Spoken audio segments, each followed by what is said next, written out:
Hello everyone, welcome to Breakfast with Steve. Today we are making the world's best pancake mix, King Arthur Flour's gluten-free pancake mix. To make this we'll need a few things per the instructions. 2 eggs, balance, nutmeg and cinnamon, which are actually not on the recipe, but I like to add them in.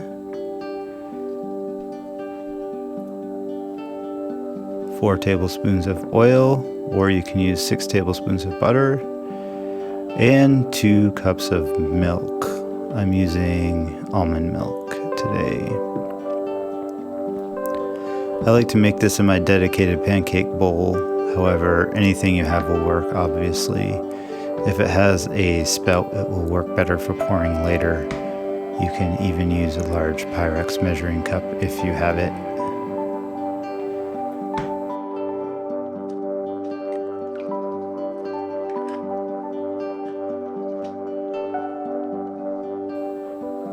Yep. So we're adding in all of the wet ingredients here.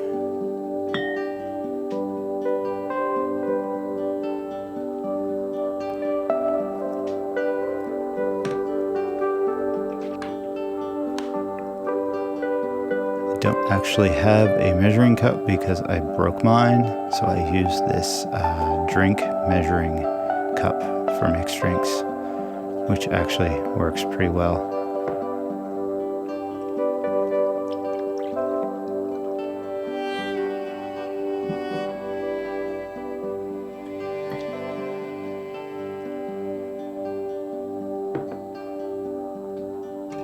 And we're going to whisk these all together.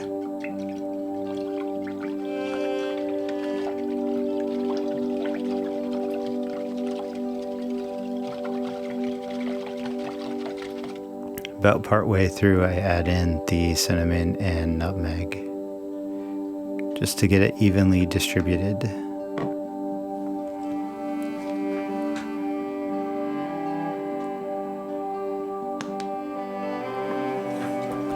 I think the cinnamon and the nutmeg give a little extra fall flavor to the pancakes.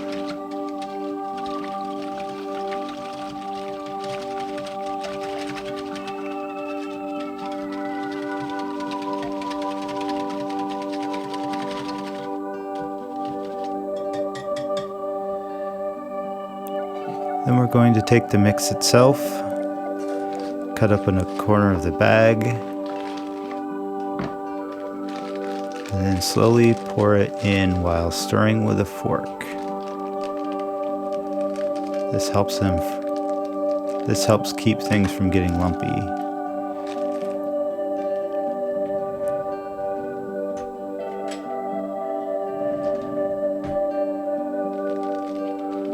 And I'm going to high speed this up a little bit. You just want to really mix it until it gets smooth.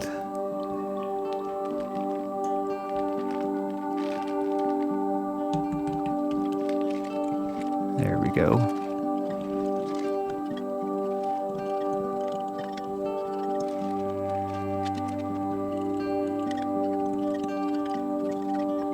Looking good, nice and smooth. You clean off your fork. Let's put some stuff away.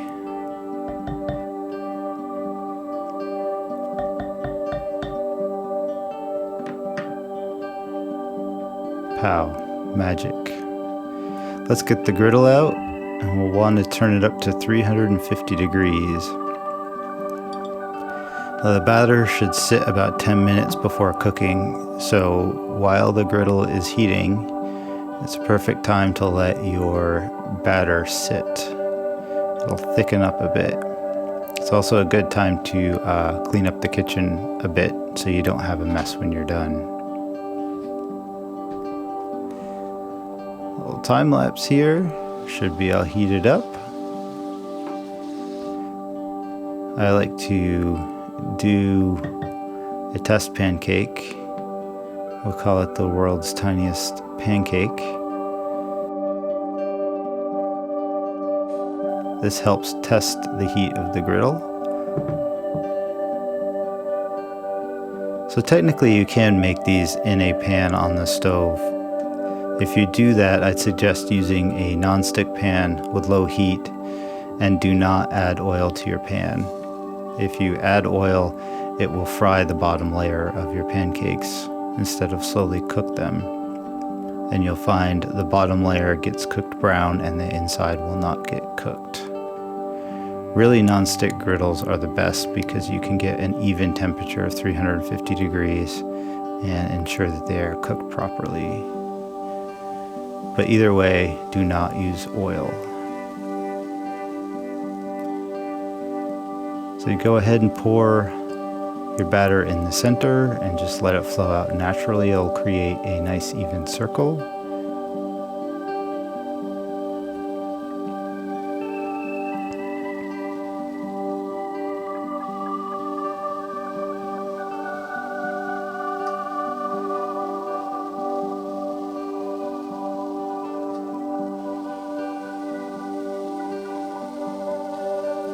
I'll move that little guy to the side a bit.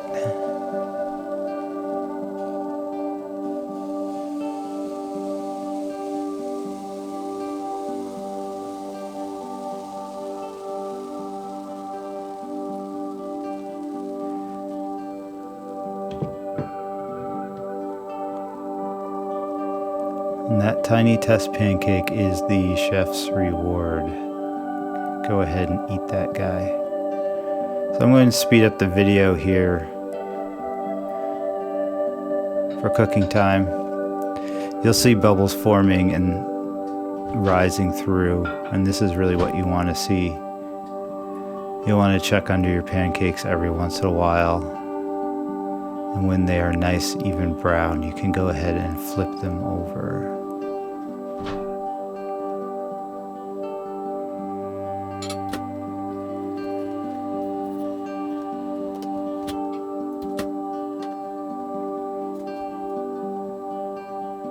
There's a little bubble. Almost ready.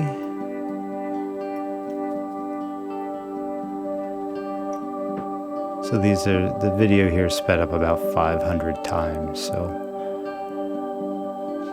there we go. Let's flip them over. A nice even brown.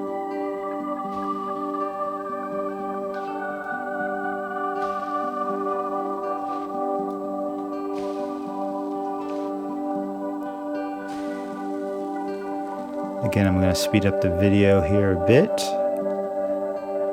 but really you want the bottom to look like the top. So just give them a look every few minutes.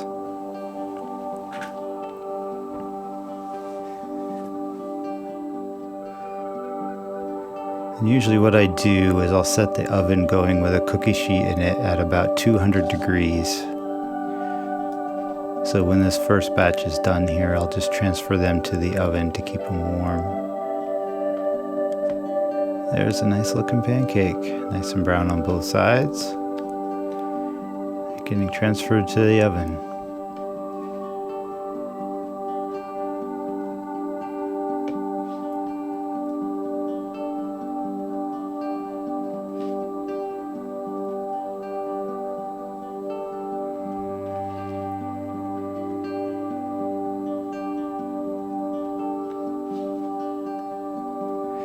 There's a nice and thick, fluffy pancake, cooked through perfectly.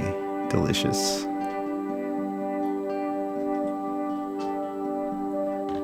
So I'm going to do the second batch here on high speed.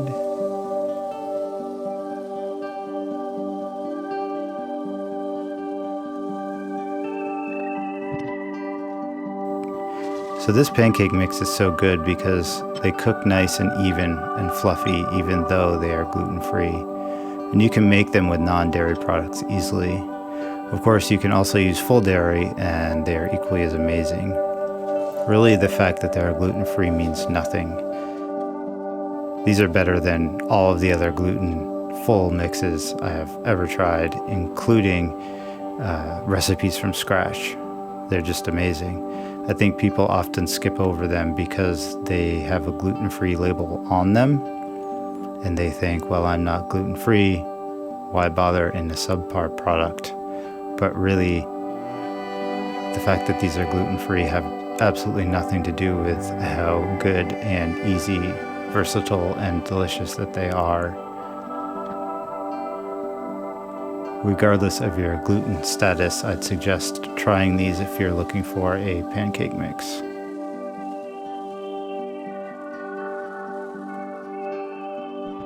And here we are down to the last batch.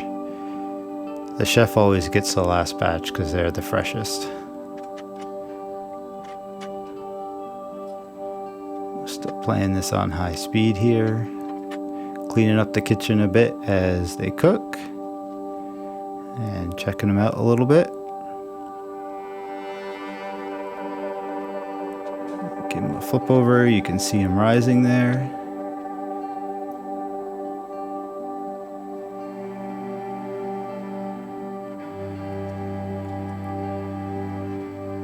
And when they're done, you're going to want to grab your Fox plate and plate them up.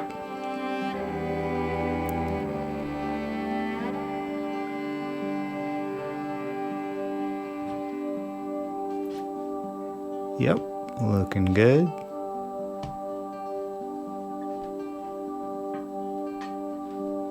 And there's our Fox plate. Make yourself up a short stack.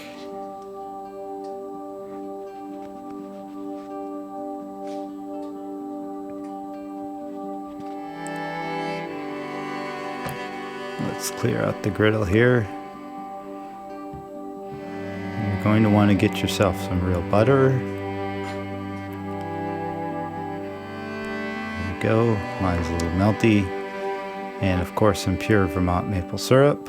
And yes, you do want pure Vermont maple syrup and nothing else. So I'm going to add way too much butter here, or maybe just the right amount, depending on who you are.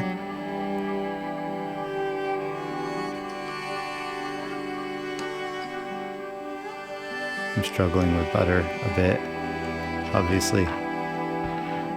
And I'm going to add the exact right amount of Vermont Grade A Amber Rich Taste maple syrup, which seems like it's too much, but in reality, it's the perfect amount. It'll all soak up into these pancakes. The reality is you can never have too much maple syrup in anything, ever. And the butter is trying to run away. Yes, Steve, thumbs up. I did eat this for breakfast, and I got on my bike and I did a fastest time on the hill climb. Pure sugar power. That's it for today's pancake breakfast. Please like and subscribe and let me know what you think of King Arthur Flour's gluten-free pancakes. Have a wonderful rest of your day.